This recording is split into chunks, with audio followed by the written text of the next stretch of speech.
नहीं है इसमें। अब इसका फिक्स हो चुका पैटर्न, क्योंकि इसमें से इंस्टीट्यूट ने 1-2 साल पहले 4-5 चैप्टर हटा दिए थे। हमारे टाइम पे तो भयंकर कोर्स होता था लोग, उसके बाद इंस्टीट्यूट ने 4-5 चैप्टर हटाए, फिर उसके बाद 1-2 साल पहले 4-5 चैप्टर और हटा दिए, तो इसका लिमिटेड कोर्स कर दिया। तो उस अकॉर्डिंग इसका ABC एनालिसिस अपन देख लेते हैं। लॉ का एक बार देख लो आप। लॉ में भी 2 पार्ट में डिवाइडेड है वैसे कोर्स देखा जाए तो। एक कंपनी और सेक्रेटरी लॉ है 70 मार्क्स का, एक इकोनॉमिक लॉ 30 मार्क्स का है।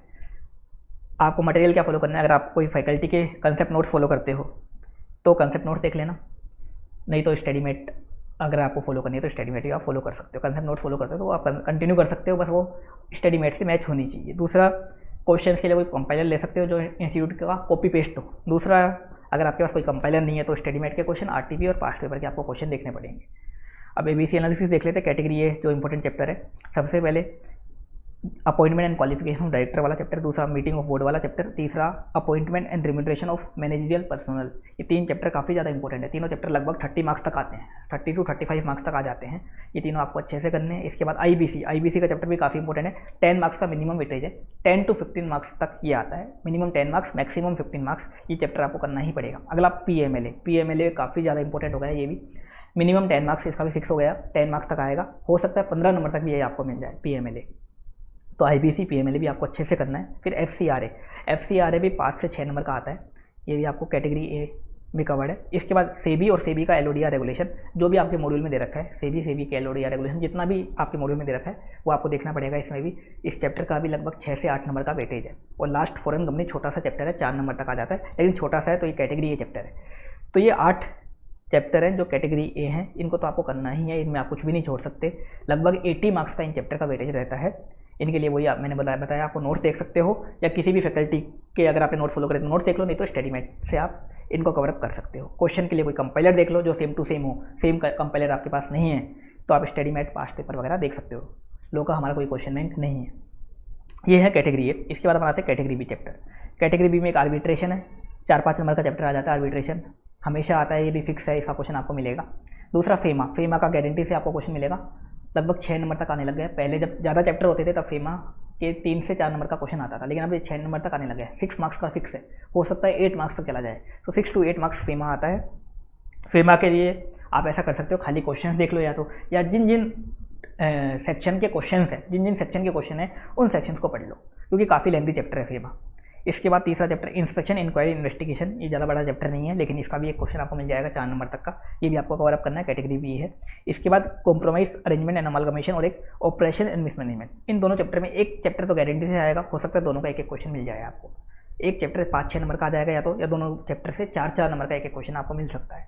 तो ये कैटेगरी बी के 5 चैप्टर है, लगभग 25 मार्क्स का इनका वेटेज है कैटेगरी बी में। फिर कैटेगरी सी देख लेते हैं। कैटेगरी सी में एक मिसलेनियस प्रोविजन वाला चैप्टर है, काफ़ी सारे प्रोविजन उसमें से 4 नंबर का क्वेश्चन आता है। काफ़ी बड़ा चैप्टर है वैसे, लेकिन प्रोविजन भी काफ़ी सारे हैं, तो उसमें खाली क्वेश्चन देख लो, काम चल जाएगा। दूसरा वाइंडिंग अप से भी एक क्वेश्चन फिक्स है 4 नंबर का, लेकिन वाइंडिंग अप चैप्टर भी काफ़ी बड़ा है, इस कारण ये कैटेगरी सी है। इसके बाद तीसरा NCLT, एक चैप्टर NCLT है, एक कंपाउंडिंग ऑफ ऑफेंस है और एक कॉर्पोरेट सेक्रेटरियल प्रैक्टिस नाम से चैप्टर है। ये लास्ट के जो 3 बताए मैंने, NCLT, कंपाउंडिंग और एक कॉर्पोरेट प्रैक्टिस वाला चैप्टर, इनका 15-20 अटेम्प्ट में गलती से एक बार क्वेश्चन आ जाता है, बाकी कम चांस होते हैं इनके आने के। तो ये है कैटेगरी सी, ये लगभग 15 मार्क्स की है। इसके लिए आप खाली क्वेश्चन देख सकते हो कैटेगरी सी वाले चैप्टर के लिए। कैटेगरी ए और बी में कोशिश करना नोट्स प्लस क्वेश्चन देख लो।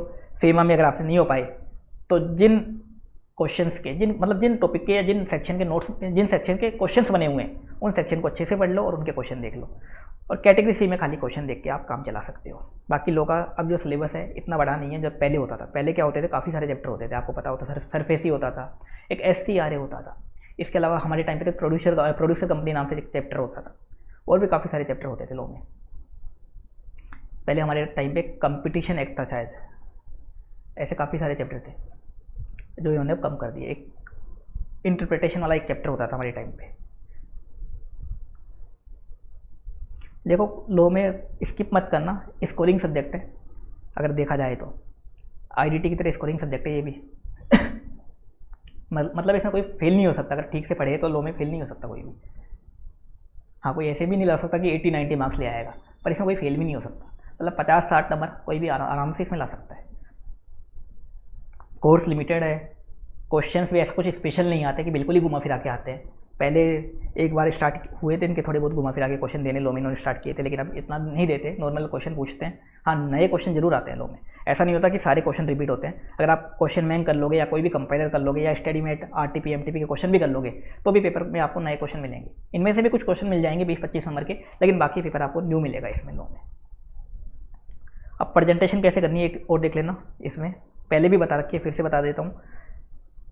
कोई भी सेक्शन का क्वेश्चन आए मान लो, तो उसका कंप्लीट प्रोविजन लिख देना। पहली बात तो प्रोविजन में जो भी कीवर्ड्स या की लिमिट है उनको अंडरलाइन कर देना। कंक्लूजन में जो लास्ट आंसर होता है वैलिड इनवैलिड या लीगल इलीगल जो भी होता है फाइनल, उस वैलिड इनवैलिड वाले पॉइंट को अंडरलाइन कर देना। प्रोविजन और कंक्लूजन में आपको ऐसा नहीं कि पैराग्राफ बनने हैं, अगर प्रोविजन काफ़ी बड़ा है या कंक्लूजन काफ़ी बड़ा है तो उसको पॉइंट्स में तोड़ देना, 2-2 3-3 लाइन के पॉइंट्स बना देना, हर पॉइंट के बीच में एक लाइन का गैप दे देना। अब स्टार्ट कैसे करना है, सबसे पहले प्रोविजन लिखना है। प्रोविजन में भी as per provisions of the act ऐसे लिख सकते हो आप। सेक्शन नंबर आते हैं तो अच्छी बात है, नहीं आते तो भी कोई दिक्कत वाली बात नहीं है। फिर भी सेक्शन नंबर अगर आपको याद ही करने हैं तो अदर लॉ के तो बिल्कुल याद मत करना। कंपनी लॉ में भी चाहो तो 149 से लेकर के 210 तक ये सेक्शन याद रख सकते हो आप। बाकी कुछ काम के सेक्शन नंबर है नहीं कि आप सेक्शन नंबर सारे याद कर पाओ, क्योंकि इतने सारे लॉ हैं, इतने सारे एक्ट हैं, इतने सारी चीज़ों को याद करोगे तो आप ये सब चीज़ें मिक्सअप हो जाएंगी इसमें। फेमा में काफ़ी सारे सेक्शन हैं, सेबी में काफ़ी सारे सेक्शन हैं, और भी काफ़ी सारे चैप्टर हैं जिनमें काफ़ी सारे सेक्शन हैं।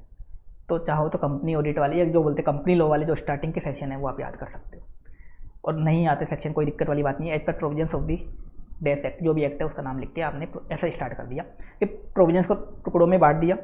फिर डिस्कशन कर लिया, डिस्कशन मतलब क्वेश्चंस की लाइन उठा के डाल दी। डिस्कशन वाले पार्ट को आप चाहो तो पैराग्राफ में रख सकते हो, डिस्कशन वाले पार्ट को आपको टुकड़ों में तोड़ने की जरूरत नहीं है, पूरा पैराग्राफ भर सकते हो उसका।